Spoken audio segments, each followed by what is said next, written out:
ကျွန်တော်ကိုခဏလာမေးကြတဲ့အထဲမှာ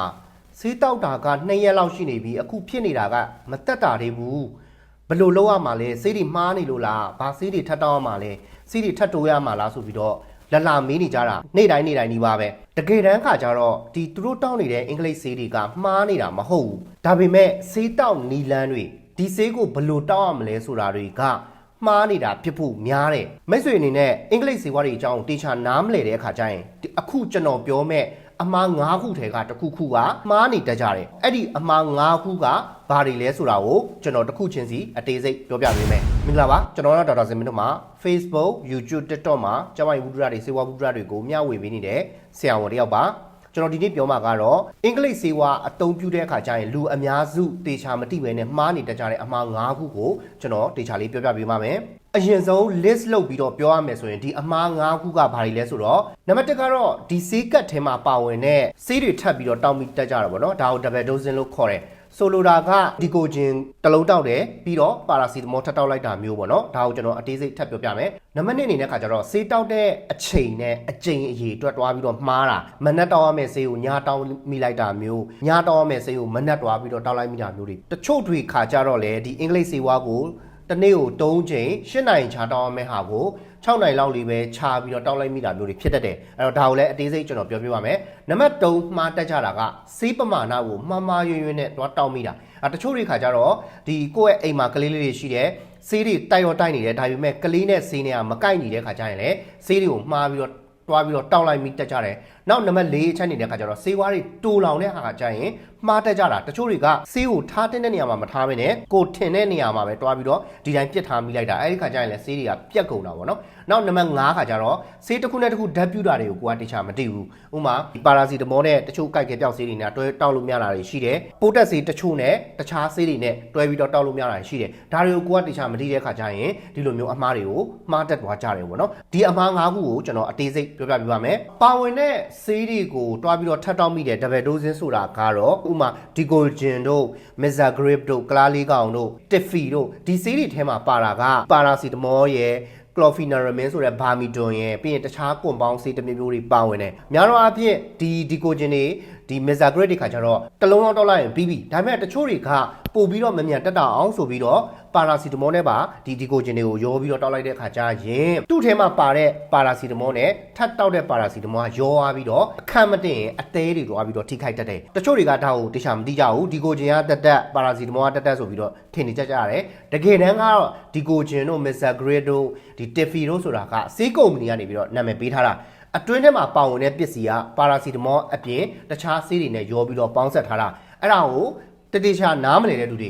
ဒီဆေးတွေအပြင်ပါရာစီတမောမှာထပ်ပြီးတော့တွဲလိုက်တဲ့အခါကျတော့အသေးထိတာတွေအစာရင်ထိတာကြောက်ကထိတာတွေဖြစ်လာတတ်တယ်ဒါကကျွန်တော်ဥပမာပေးထားတာပဲရှိတယ်တချို့တော့ချောင်းဆိုးပြောက်ဆေးတွေတချို့တော့နှာစီးပြောက်ဆေးတွေကအဲ့လိုမျိုးပေါင်းဆက်ထားတာတွေရှိတယ်အဲ့ဒါတွေကိုကျွန်တော်တို့ကတေချာမထိပဲနဲ့တခြားဆေးတွေနဲ့တခြားဒီအထဲမှာပါတဲ့အလားတူဆေးဝါးတွေနဲ့ရောပြီးတောက်လိုက်တဲ့ခါကျရင်မလိုလားအပ်တဲ့ဆိုးကျိုးတွေကိုပို့ပြီးတော့ခံစားရတတ်တယ်ပေါ့နော်အဲ့ဒါကြောင့်မလို့ဒီဆေးဝါးတွေကိုမတောက်ခင်မှာဒီဆေးဝါးတွေအတွင်းထဲမှာဘာတွေပါလဲဆိုတာကိုတေချာလေးနားလည်ထားဖို့လိုအပ်တယ်နောက်နံပါတ်2ကတော့ဒီဆေးတောက်တဲ့အချိန်နဲ့အချိန်အအတွက်ကမှားယွင်းတာပေါ့နော်တချို့ဆေးတွေခါကျတော့ညတောက်ရမယ့်ဆေးကိုကျွန်တော်ကမနက်တော့တောက်လိုက်မိတာမျိုးတွေရှိတတ်တယ်ပေါ့နော်တချို့တွေခါကျတော့မနက်တောက်ရမယ့်ဟာကိုညတောက်မိတာဒါခါကျရင်ခန္ဓာကိုယ်နဲ့မကိုက်တော့ဘဲနဲ့ဒီယောဂ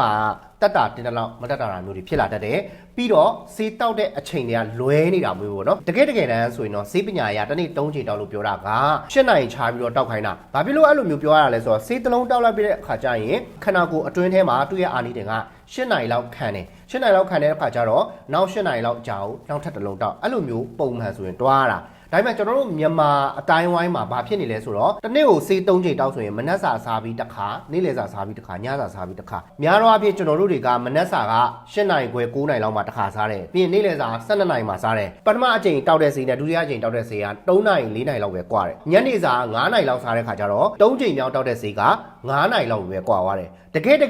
အင်္ဂလိပ်ဆေးတွေမှာဖြစ်တင်တာတစ်နေ့3ချိန်ဆိုရင်7နိုင်ချာပြီးတောက်မှာဥမာမနက်6နိုင်တောက်တယ်ဆိုရင်နေ့လယ်2နိုင်မှာတောက်တယ်နေ့လယ်2နိုင်မှာတောက်တယ်ဆိုရင်ည10နိုင်မှာထပ်တောက်တယ်ဒီလိုမျိုးလုံးမှပဲဒါဒီဆေးကိုတစ်နေ့3ချိန်7နိုင်ချာတောက်လို့တကယ်ဖြစ်သွားမှာဒါပေမဲ့ကျွန်တော်တို့တွေအမြဲတမ်းလွယ်မနေကြတာကတစ်နေ့3ချိန်ဆိုရင်မနက်စာစားပြီးနေ့လယ်စာစားပြီးညနေစာစားပြီးဒီလိုမျိုးပဲ အကြံပြင်းခြုံငုံပြီးတော့ပဲတောက်လိုက်ကြတာအဲ့ဒီခါကျတော့ဆေးတွေရဲ့အာနိသင်ကကျွန်တော်တို့ကအပြည့်မရတော့ဘူးပေါ့နော်တစ်ခါလေကျရင်ပူသွားတာမျိုးတစ်ခါလေကျရင်လိုသွားတာမျိုးတွေဖြစ်သွားတတ်တယ်ပေါ့နော်ဒီနေရာမှာထပ်ပြီးတော့အသေးစိတ်ပြောပြချင်တာပိုးတက်ဆေးတွေတချို့တွေကပိုးတက်ဆေးတွေကိုဆရာဝန်ညွှန်ကြားတာမဟုတ်ဘဲနဲ့ကိုယ်တော်ဝန်နဲ့ကိုယ်ဝယ်တောက်လိုက်တယ်ဖျားတာနဲ့ပဲပိုးတက်ဆေးတွေကိုရှောက်တောက်လိုက်တယ်ပေါ့နော်ပိုးတက်ဆေးတောက်ပြီးတော့အဖျားအတွက်နဲ့တူကျသွားတာကိုကျွန်တော်တို့ကပိုးတက်ဆေးကြောင့်ပျောက်ပြီဆိုပြီးတော့ဆေးကို1ရက်လောက်ပဲတောက်ပြီးတော့ရက်လိုက်တဲ့အခါကျရင်မလိုအပ်ပဲနဲ့လည်းတောက်တယ်ပမာဏကိုလည်းပြည့်မိအောင်တောက်တာမဟုတ်တဲ့အတွက်ကြောင့်မလို့နောက်တစ်ချိန်တကယ်ဆေးကိုလိုအပ်လာတဲ့အခါကျရင်ဆေးမတိုးတော့တာမျိုးတွေဖြစ်လာတတ်တယ်အခုလည်းဖြစ်နေပါပြီအဲ့ဒါကြောင့်မလို့ပိုးတက်ဆေးတွေကဆရာဝန်ညွှန်ကြားတာမဟုတ်ဘဲနဲ့တေချာစမ်းတတ်တာမဟုတ်ဘဲနဲ့မတောက်ပါနဲ့အကယ်၍မဖြစ်မနေလိုအပ်လို့တောက်ရပြီဆိုရင်လည်းပဲဒီပိုးတက်ဆေးတွေကိုအနည်းဆုံး3ရက်ကနေ5ရက်သို့မဟုတ်ဆရာဝန်ညွှန်ကြားတဲ့အတိုင်းရက်အတိအကျကိုဆေးပတ်လည်အောင်တောက်ဖို့လိုအပ်တယ်ဒါကတော့နံပါတ်1အမှားဆေးတောက်တုံတဲ့အခါကျရင်အဖြစ်များတဲ့ဒီအချိန်ရေအတွက်နဲ့အချိန်မှားတဲ့ဟာကိုကျွန်တော်ပြောပြပေးတာနောက်နံပါတ်2ကတော့ဆေးပမာဏမှားရွံ့နဲ့တောက်မိတာပေါ့နော်တနည်းအားဖြင့် incorrect dosage ပေါ့တချို့လူတွေထင်တာကဒီဆေးကိုတစ်လုံးတောက်မဲ့အစားနှလုံး3လုံးလောက်တစ်ခါတည်းတောက်လိုက်မယ်ဆိုရင်ယောဂါမမြန်ပြောက်သွားမယ်ဆိုပြီးတော့တကယ်ထင်နေတက်ကြတဲ့လူတွေရှိတယ်အဲ့တော့အဲ့ဒီလူတွေကဒီဆေးဝါးကိုတပြိုင်နက်တည်းပဲတောက်လိုက်တဲ့ခါကျရင်အတဲထိတာတွေအစာရင်ထိတာတွေကြောက်ကထိတာတွေကဖြစ်လာတတ်တယ်တကယ်တမ်းကအင်္ဂလိပ်ဆေးဝါးတွေကသူ့အချိန်နဲ့သူ့ level နဲ့သူခန္ဓာကိုယ်ထဲကိုရောက်သွားမှာအဲ့ဒါကိုကျွန်တော်တို့ကပို့တောင်းလိုက်မိတဲ့အခါကျရင်ဆေးရဲ့ side effect တွေနဲ့ဆိုးကျိုးတွေပို့ပြီးတော့များသွားတတ်တယ်တတိထားရမှာကကလေးတွေမှာဆိုရင်ကျွန်တော်တို့ကလှုပ်တက်ကြတာကဟင်းစားဇွန်းတွေဒီဟင်းရည်ခတ်တဲ့ဇွန်းတွေနဲ့ပဲဆေးကိုအလွယ်တကူတွားပြီးတော့ဆေးတိုက်လိုက်တာတကယ်တော့ကလေးတွေကိုဆေးတိုက်မယ်ဆိုရင်ဒီမှာကျွန်တော်ပြထားတဲ့အတိုင်းပဲဒီဆေးအရည်တွေဆိုရင်ဒီခွက်လေးထဲကအညွန်အတိုင်းဆေးဘူးမှာပါတဲ့အညွန်အတိုင်းဆရာဝန်ညွှန်ကြားတဲ့အတိုင်းပေါ့နော်ဒီသူ့ရဲ့ level လေးအတိုင်းပဲတိုက်ရမှာဒါမှမဟုတ်ဒီဆေးထုတ်အပ်လေးတို့အဲ့ကိုတော့ဖြုတ်ထားမှာပေါ့နော်ဆေးထုတ်အပ်ထဲမှာပါတဲ့ level အတိုင်းပြောထားတဲ့အတိုင်းတေချာလေးတိုက်ရမှာအဲ့လိုမှမဟုတ်ဘဲနဲ့ကျွန်တော်တို့ကဒီဟင်းခတ်စွန်းနေနဲ့တွားပြီးတော့တိုက်မယ်ဆိုရင်ပမာဏတွေကလိုသွားတာမျိုးတွေလည်းရှိနိုင်တယ်လို့များသွားတာမျိုးတွေလည်းရှိနိုင်တယ်ဒါကလေးတွေမှာတတိထားရမယ့်အချက်တွေပေါ့နော်အဲ့တော့နံပါတ်3ကဆေးပမာဏတွေကိုမှားရွံ့နဲ့တောက်လိုက်မိတဲ့ပြဿနာပေါ့နော်နောက်နံပါတ်4ကတော့ကျွန်တော်တို့ဆေးကတ်တွေဆေးဝါးတွေကိုတွားပြီးတော့ထားလိုက်တဲ့ပြဿနာပေါ့နော်အဲ့တော့အများစုကတော့ကျွန်တော်တို့အမှုမဲ့အမှတ်မဲ့နဲ့ဟိုနားတင်ဒီနားတင်နဲ့ထားလိုက်ကြတာမျိုးတွေရှိတယ်အဲ့ဒီထဲမှာမှတော်တော်လွယ်မမားနေတာတချို့တွေ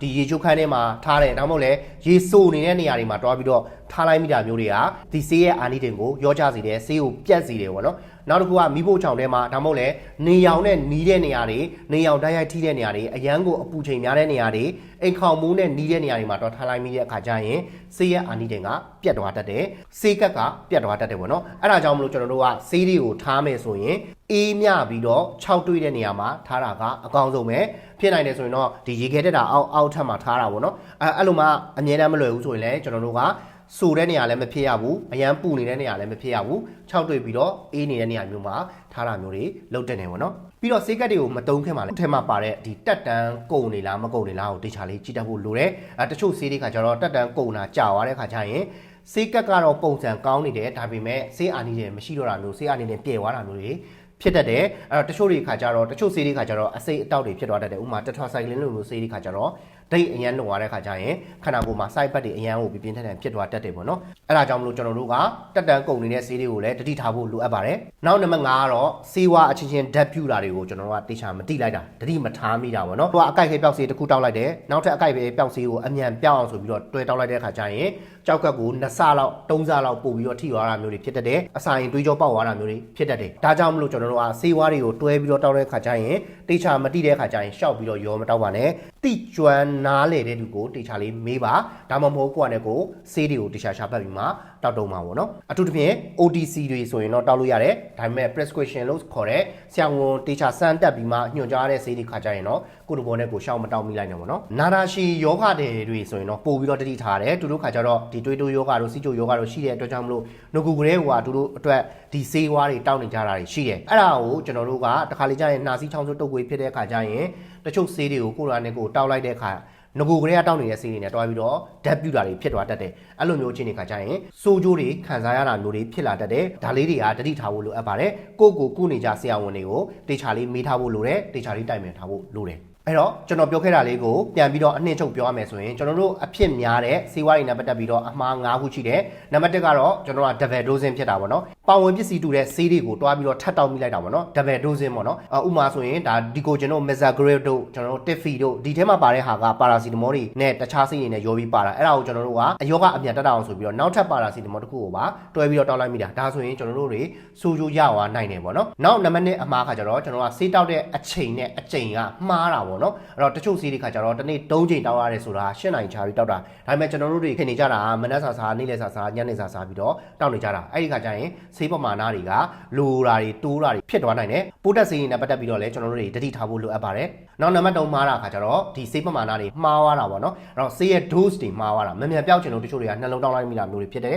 တချို့တွေခါကျတော့လည်းဒီကလေးတွေကိုဆေးတိုက်တဲ့ခါကျရင်အချိန်အစားတွေမှန်မှန်တာမျိုးတွေဖြစ်တတ်တယ်ပေါ့နော်ဒါလေးတွေကိုလည်းကျွန်တော်တို့တတိထားဖို့လိုအပ်ပါတယ်နောက်တစ်ခုခါကျတော့ဒီဆေးဝါးတွေကိုတူလောင်တဲ့နေရာတင်းစည်းတဲ့နေရာတွေကမှားယွင်းတာပေါ့နော်ကျွန်တော်တို့အရန်ကိုပူတယ်အရန်ကိုစိုးနေတဲ့နေရာတွေမှာတော့ထားမိတဲ့ခါကျရင်ဆေးကတ်တွေရဲ့အာနိသင်ကပြတ်သွားတတ်တယ်ဆေးတွေရဲ့အာနိသင်ကပြတ်သွားတတ်တယ်ပြီးတော့တက်တန်းကုံဆုံးရက်တွေကိုလည်းတတိထားဖို့လိုအပ်ပါတယ်နောက်ဆုံးအမှားကတော့ဒါဆေးအချင်းချင်းဓာတ်ပြူတာတွေကိုကျွန်တော်တို့ကတေချာမသိတာပေါ့နော်တချို့တို့ဆေးတွေကတွဲပြီးတော့တောက်လိုက်တဲ့ခါကျရင်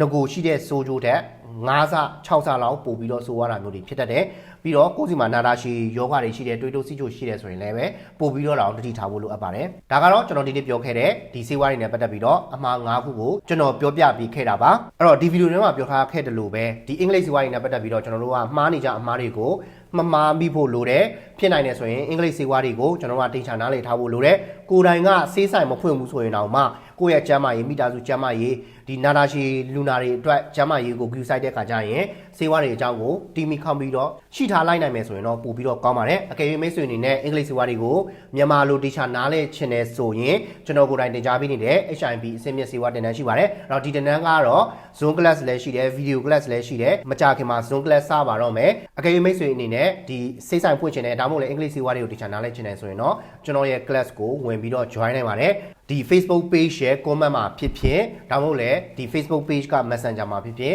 HIB ဆိုပြီးတော့စာရေးလိုက်ပါစာပြန်ပေးပါလိမ့်မယ်ဗီဒီယိုကိုဒီတိကြည့်ပေးတဲ့ကြောင့်မလို့ကျေးဇူးတင်ပါတယ်ကျွန်တော်ဆက်ပြီးတော့ကျမကြီးဝိဒရာတွေစေဝါဝိဒရာတွေကိုမျှဝေပြီးမှဖြစ်တဲ့ကြောင့်မလို့ကျွန်တော်ရဲ့ channel လေးကို like subscribe လုပ်ထားပေးပါဦးအစအစအရရအဆင်ပြေပေးကြပါစေမင်္ဂလာရှိတော်နေ့လေးဖြစ်ပါစေ